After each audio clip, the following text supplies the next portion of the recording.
We're returning to the speech given by Lubavitcher Rebbe in 1991 regarding this week's Torah portion and regarding the special, the dates which correspond and the other occurrences which correspond in this week's. What's this Torah portion? The Torah portion is called Matot Maseh. It's a double Torah portion, two Torah readings in the same Shabbat. Matot means the tribes or the staffs, and Maseh means the journey. And this Shabbat is what occurrences? This Shabbat is the last Shabbat in the month of Tammuz. The last time it's the beginning of the month of it finishes the month of Tammuz, and it's actually the beginning of the month of Av. Last Shabbat was really the last one in Tammuz, but this coming Shabbat is the first day of the month of Menachem Av. And the Rebbe stresses that the Av is a bad thing, but Menachem Av is a very good thing. And another thing that's happening now is that it is the last, we're finishing the book of Numbers, the fourth book of the Torah. We're going into the fifth book of the Torah, which is Deuteronomy, Dvar. And when we finish a book, we say, Chazak, Chazak, V'nit Chazek. Be strong, and we will be strengthened. 3 times. And then the Rebbe went into a big explanation of what the number 3 implies. And because of that, consequently, also the number 4. Because we're finishing the 4th book of the Torah, and this is also the 4th month of the Jewish year. 4th month of the Jewish year. From Nisan is the 1st month, and then there's Iyar and Sivan and Tammuz. This is the 4th month of the Jewish year. And we're going into the 5th month, and we're starting the 5th book of the Torah. So the Rebbe said, if so, let's understand in our life, what is the implication of 1, 2, 3, 4, and 5? And so the Rebbe says, 1 indicates that you're alone. Let's say you're a good person, a good Jew, and you do the Torah, so you're alone. That's good, but that's not what God wants. It's like God, before he created the world, he was also alone. But for whatever reason, he didn't want to be alone. God wanted to create a world. And there'll be people in the world serving him. So God created a world. That's 2. But the way that is that it's just a world with no purpose, but there's a purpose to the world. What's the purpose of the world? That we should make harmony with God. We should reveal the Creator in the creation. That's why he created it. There's a reason. That's number 3. So there's God, then there's the world, then there's the reason why God created the world, to unify, to both reveal that really there's nothing except for God, and that God is much more, that is a dynamic and complicated than we could possibly imagine. But on the other hand, it's all part of a big symphony of unity. That's number 3. Says the Rebbe, what about number 4? We're finishing the 4th book of the Torah. 4 is a type of a unity that doesn't deal with opposites or conflict or resolving difficulties or how do you say, making harmony or those things. It's just a pure unity of God, which that's the way things are supposed to be. Like, let's say a person, for instance, that he's born and then he gets sick, and then the doctors make him well, so he's very happy. And so that's very nice, but still he always has sort of a reminder, a trace, a scar from the past. But that's number 3. It's resolved. Number 4 is you start a whole new life, a whole new oneness, that there's no scars from the past. You have the experience, the good things. That's number 4. So 4 is a level of goodness, which is not and blemished by the past, by any difficulties, etc. Like, let's say a person was a big sinner. He was a dishonest person, sat in prison, and afterwards he made restitution and he changed himself, and etc. And now he's going to become the president of the United States. But people always remind him of the bad things that he did. Remember how he used to be this? But let's say he's such a good president of the United States that he has no inkling, even a little bit, that he did anything bad. Nothing whatsoever. People forget about that. They're just thankful. Nobody even wants to mention anything bad because they want him to continue doing these good, wonderful things that he's doing. That's like number 4. Pure good that comes from resolution of all the bad things. So the bad things, there's nothing bad left.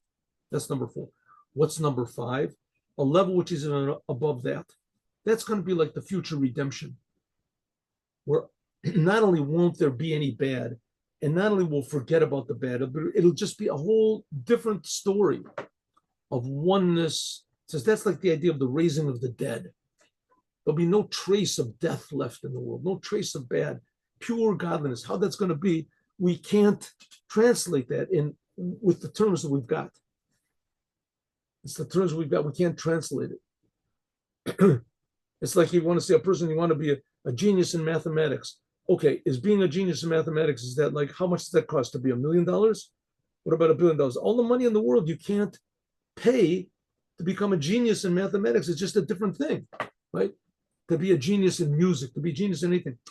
You can't measure it in money, in strength. How many, if I can lift up 1,000 pounds, then will I be a genius in music? It's just it's not the same terms. It's not the same terms. That's just a small example. We haven't got the terms to understand what pure godliness is, but that's the number 5, and that's what's waiting for us. That's what's waiting for us. That's what it says, that especially because of all of our deeds in the time of exile, after the destruction and after the exile and after all the difficult things, that's what we're experiencing now, these 3 weeks. Since by means of this we come to a new revelation, like the number 5, of a power of the redemption, the true geula and shlema, then there'll be a true redemption and a holy temple which will be eternal in this world. That's what Judaism promises, that the world, that in this physical world will be revealed the essence of God. We'll see why and how this world and every detail of the world, every person, every moment, is tremendously important to God. God, so to speak, needs the world, so to speak. It's necessary for God's happiness, for God's pleasure. We don't understand what this means, but it says, Nachat Ruach. God gets pleasure from what we do. Without us doing, God doesn't get this pleasure. We haven't got any way of understanding what this is, but it's the fact. And that's the whole idea of the Holy Temple, and especially the third Holy Temple. Okay, there's another thing, especially about the Shabbat. So this Shabbat is coming to encourage us. This is what's waiting for us. Don't give up. Don't give up. The world is waiting to be perfected. The goal is not to go to heaven. Everybody's gonna die, and it's not so bad. You die, go to heaven. That's not the goal. That's not the goal. Going to heaven is like, it's a, how do you say, a consolation prize. That's not the goal. Is this physical world, to reveal God in this physical world, in the Holy Temple, in the land of Israel, eventually in the whole entire world. That's this number 5 we're talking about. A whole new revelation of what reality is. Okay, Inyan Nosaf, an additional thing in this Shabbos is connected to Erev Shabbat. Okay, the year the Rebbe was speaking, that the first day of fell on Friday, before Shabbat. By us, it falls on Shabbat. Okay, so let's go. And this is what it says about Aaron. Vayal Aaron HaKohen, that Aaron HaKohen, Aaron, Moses' brother, right? He went up on Hor, this is a mountain. Vayamat Sham, and he died. When did he die? It's the only date of passing away that's mentioned in the Torah. B'chodesh HaChamishi, in the 5th month, that's month of coming month. Be'echad HaChodesh, on the first day of the month. That is the day of the passing away of Aaron HaKohen. So this Shabbat is the first day of the month of Av. It's the only day of passing away of anybody that's mentioned in the Torah. Clearly, exactly. And so if so, this Shabbat is going to be the day we have to remember Aaron. Aaron passed away, was 3,300 whatever years ago, he passed away. That this whole idea of the day of passing away is explicitly written in the Torah, in the written Torah, in the 5 books of Moses. It says, B'chodesh HaChamishi, the 5th month, that's month above, 5th month from Nisan, from Passover. Be'echad HaChodesh, the first day of the month. This is a big novelty. This is something that's not found anywhere, Dugmato, in the whole entire Torah. Not by Moses, not by Aaron, not by Abraham, Isaac, and Jacob. These great people, it doesn't say when they passed away. In Midrash, it says that Moses passed away on the same day he was born, Zion, Adar, and etc. Miriam, it says the dates that they passed away, it's explained, but only in Midrash by the rabbis. Here it says clearly God wrote it in the Torah. But Mistaber Lomar, it's logical to say that the content of this day, the 5th day, the 5th month, and the first day, it must be some big message here. Is hinted the whole entire service of Aaron. Now, the big thing of Aaron was not that he was a very important person, he was a wonderful person, and the things that he did. That's the most important. What did Aaron do? And therefore, it's hinted at on this 5th month and first day. It's hinted at what Aaron did. Let's see what he did. This is the day when Aaron finished his service of God. All of his service and his Torah and the work that he did, all of the days of his life, is revealed on this day, from above to below. And this causes salvation in the world, like we're going to see. Okay, what's the special thing about Aaron? What did Aaron do? Something special. Now maybe let's just one little word over here. The fact is that good people die. Everybody dies, right? Everybody dies. So a person would naturally think that when you die, that's it. You're just dead. That's it. So come religions and they say, no, it's not so simple. After you die, you go to heaven. After you die, you go to heaven. So this world is just temporary, and heaven, that's the real thing. Comes Judaism and says, this world is the real thing, and heaven is temporary. Heaven is temporary. So what do you mean this world is the real thing? We die in this world. Says, you just think you die.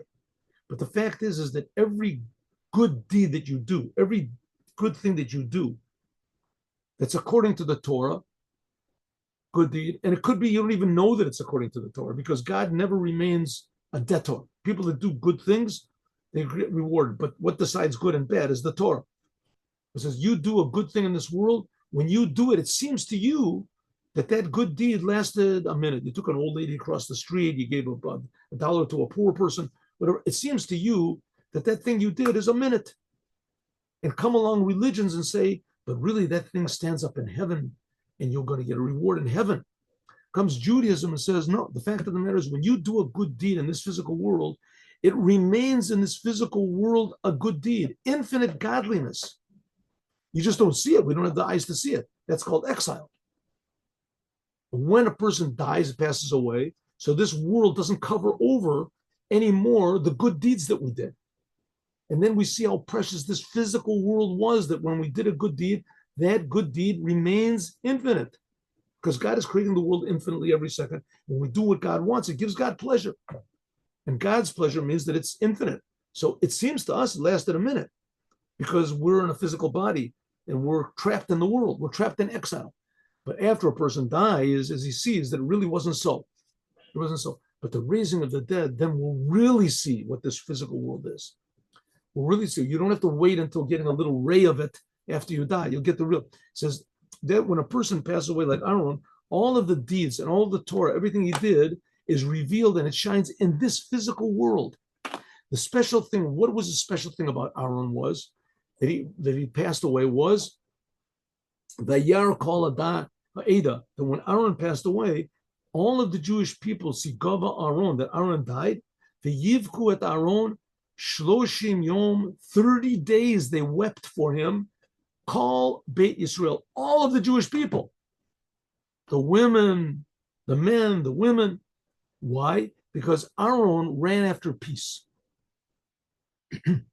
And he, not only that, he brought love between each and every person. Like it says in the Mishnah, Oev Shalom, Rodev Shalom, it says in Pirkei Avot. Aaron says you should be a pupil of Aaron. Love peace, pursue peace, love even all people, and bring them close to the Torah. That's Aaron's thing. Why should you love every person? Because every person is created by God. Why should you bring them closer to the Torah? Because the Torah is the directions of God to the world. The non-Jews have 7 Noahide commandments. The Jews have 613 commandments. But the idea you love someone, you want them to be on the right track. It says, Vayishma Kanani. It says, when Aaron passed away, it says the Kanani heard, that says that was Amalek. The Shema Shemet, when they heard that Aaron died, says the clouds of glory departed. Also in our Torah portion. As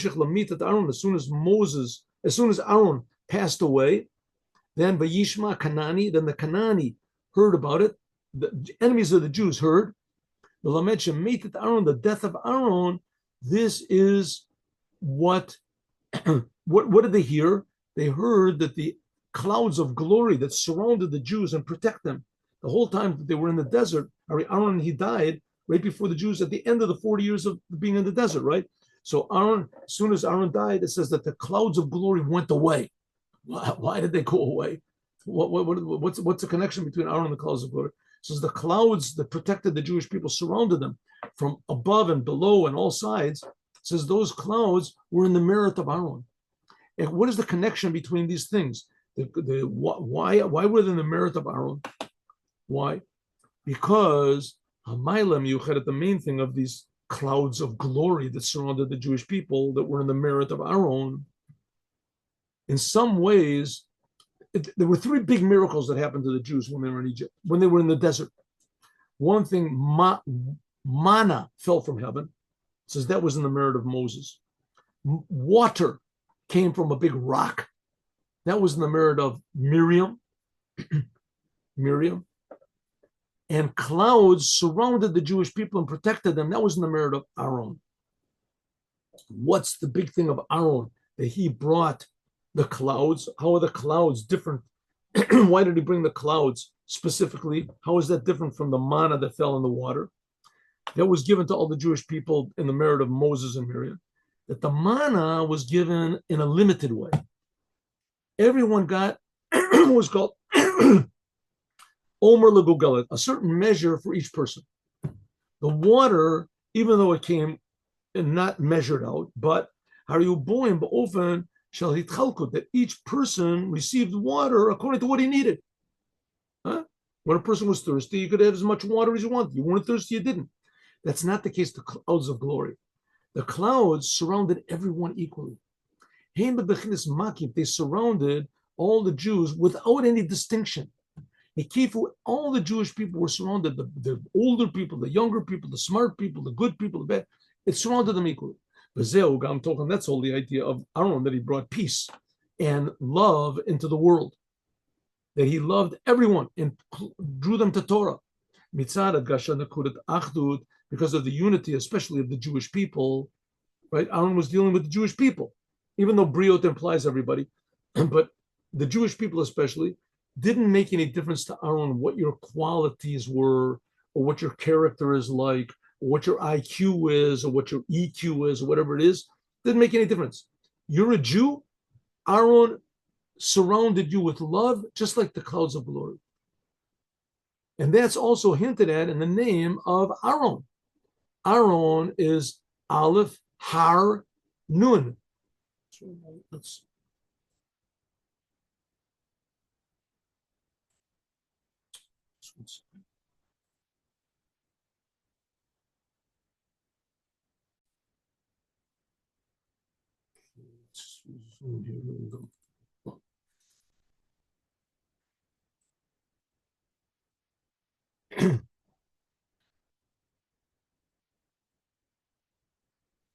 So it says, therefore, this is also hinted in the name of Aaron.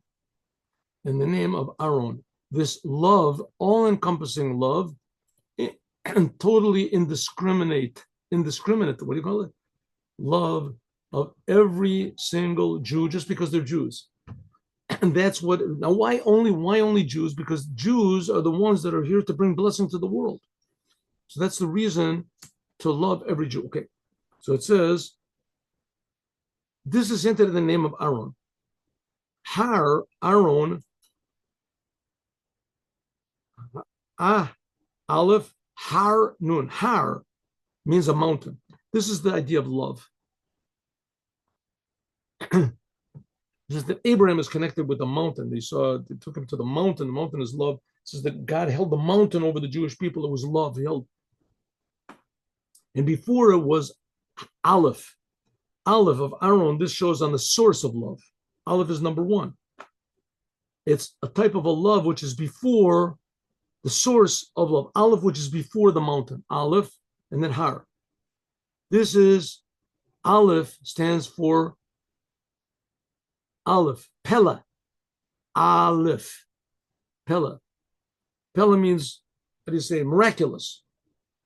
Shaluch, and therefore this love of Aaron was what's called a great love. A great love. That's what we said before. That's the difference between Avram and Aaron. Aaron. Now, there's two things involved over here. Both of Abraham and Aaron they inherited to the Jewish people after them these two levels of love.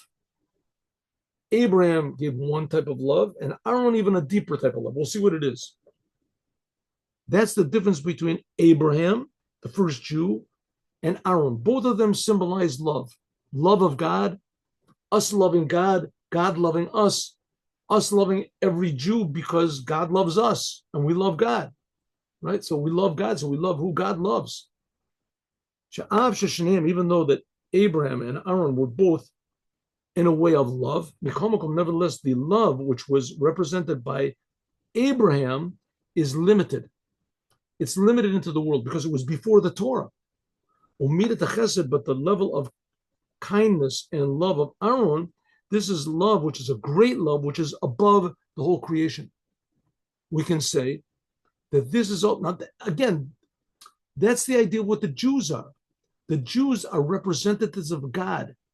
It's very hard for us to identify with this because Jews look like everybody else and Jews want to be like everybody else. Like I've said so many times, that was the whole idea, reason the etre, what do they call it? The whole reason of the existence of the state of Israel, the Zionists, was that we should be like everybody else. I mean, we look like everybody else. We talk like everybody else, right? What is the Merchant of Venice? If we cut him, do they not bleed? We're exactly like everybody else, right? It says wrong, we're not.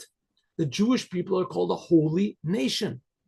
And you can deny it all you want. You can bring proofs as much as you want. You can make a state and declare it in public and put it on stamps, whatever you want to do, right? And make a flag that we're just like everybody else. We're just like a nation.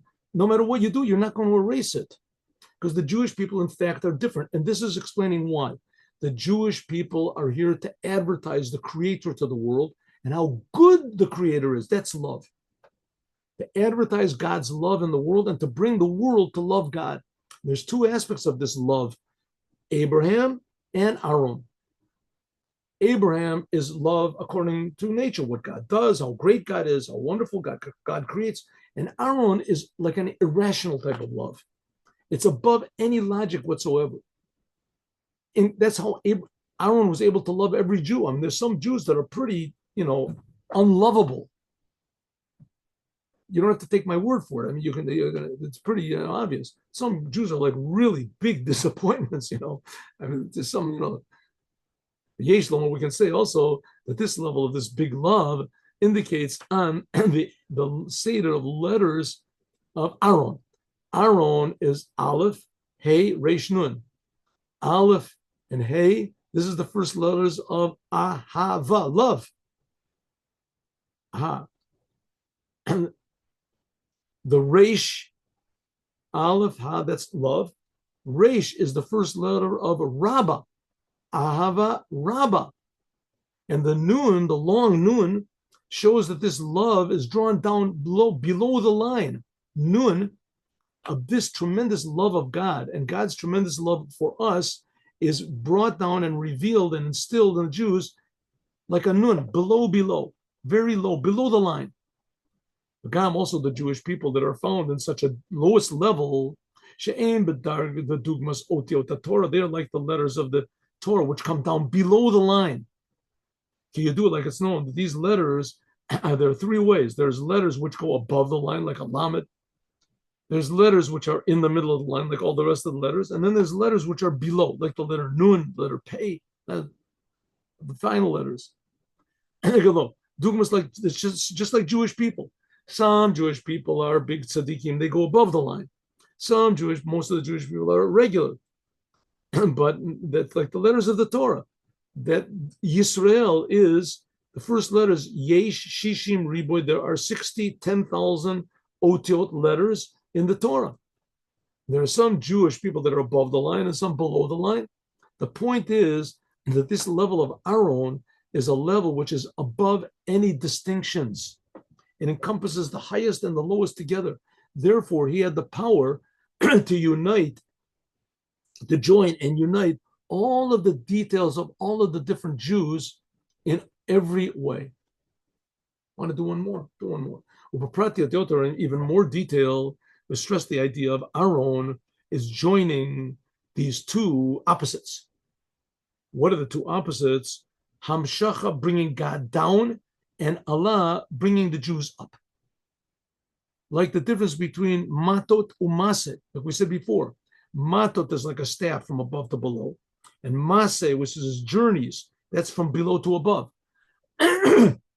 And both of them are how do you say, activated by a level which is higher than both of them. Something that's higher than up and down. In a simple way, just thinking about God, right? God. You think about God, so that elevates you. You think about God, I'm a creation of God, so the world doesn't have such a negative effect on you. I'm not going to cheat. I'm not going to lie. I'm not going to go after my lusts. I'm not going to get angry, right? God is creating me. The world is not creating me. I'm not depending on the world. I'm depending on God. And God doesn't want me to get angry. There's no reason to get angry. The world, I'm not God, right? That's coming from below to above. And there's also from above to below, right? They suddenly get inspiration. Get inspiration for that's talking about from above to below and from below to above. That is all represented by something which is higher than both of them. The fact that I'm a Jew, right? You believe in God, you have these two things. One thing, you want to go up higher, and another one is you want to come in the world and be in the world, do things in the world. That unites two opposites. That's what Aaron did. The main things of Aaron is blessing. Aaron made blessing in the world, blessing the Kohanim. It's a positive commandment from the Torah that the Kohanim, Aaron was a Kohen, the priests, priest is not a nice word, that the Kohanim, the Jewish people, should bless the Jewish people every day. This commandment is even now, even outside of Israel. And outside of Israel, they only do it on the holidays. Eretz Yisrael, some people are accustomed that they do it every day. Or b'kol tefillah, every prayer, in the morning, in the daytime. So many people even do it in the afternoon. I know. It says that the reason they don't do it in mincha, okay, there's a side reason why. Okay, if you do it, it is known that that's the Kohanim, to bring down, that the blessing of the Kohanim has two things. It's a blessing and it's also prayer together. The thing about blessing is that it brings down from above to below. The thing of prayer, it can make something new. It lifts things up from below to above. Blessings just brings down what's waiting for us below. Prayer means if we don't deserve, we pray to God, that God have mercy. Right? Heal Uncle Joe. Uncle Joe is not a good person, or whatever it is. Have mercy. Our prayers can change things. But blessings of the Kohanim, that certifies things, but it's only things that are waiting for us. The blessings of the Kohanim are both together. Both together. it not only brings blessings that are waiting for us, that makes them certain, but also can change the world, things that we don't deserve. This is because why? Because the blessing of the Kohanim comes from a level which is higher than all opposites. And we can say joining these two opposites together of going up and coming down, this is the number 3. That's the number 3 we talked about before, the Kohanim, about Chazak, that it's 3. And also the blessing of the Kohanim is a triple blessing. Bracha Mishuleshet. The blessing of the Kohanim is God should bless you. Yivrech Hashem v'yishmerecha. God should bless you and protect you. Ye'er Hashem panav elecha v'yichuneka. That God should shine His face on you and grace you. Yisah Hashem panav elecha. That God should shine. In other words, He should elevate His face on you and give you peace. It's a triple blessing. Al Pizeh, according to this, that's the hint at the number of years of Aaron. How old was Aaron when he died? Aaron was 123 years old. He was 3 years older than Moses when he died at Harar. And in addition to the fact that he passed over 120 years, which that's the completion of man. Right after the flood, it says man will only live 120 years old. And that was also the age of Moses. Like Moses says, today my life has been filled. You made Moshe that Moses was exactly 120 years old. He died on the same date he was born. But Aaron added 3 more years. Why 3? Aaron was 123 years old. Then in the number, this extra 3 years, this hints at the number 3, which we said before, a number which unifies, unifying the two opposites of love and fear, of elevation and blessing, of what we call, thesis and antithesis, unifying everything. This is the 3rd, which is above both of them. That's the thing of Aaron. And that is all hinted at on this Shabbat, which is the date that Aaron passed away.